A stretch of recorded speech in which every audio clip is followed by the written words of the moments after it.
Sa iba pang mga balita, kinumpirma ng palasyo ang pagsibak sa prinsipal sa Antique matapos ipahubad ang mga toga ng mga estudyante sa kanilang graduation day. Ang eksena kasi nakuhanan pa ng video at nag-viral kung saan may nakaalitan pang isang teacher. Si Mia Layagin magbabalita.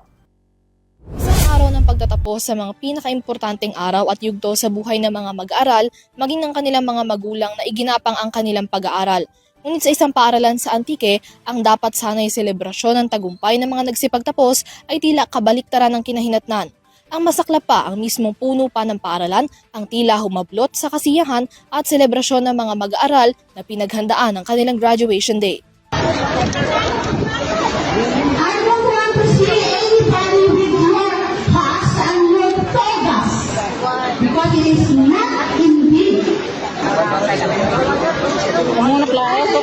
Advisors to write the names of those who dominated. Ito ang naging tagpo sa isang graduation ceremony sa isang senior high school sa Lawan, Antique, kung saan pinahubad ng prinsipal ng paaralan ang mga suot na toga ng mga nagsisipagtapos. Sa viral video ng insidente, iginigiit ng prinsipal na ang pagsusuot ng mga mag-aaral ng toga ay labag sa patakaran ng Department of Education patungkol sa pagdaraos ng graduation.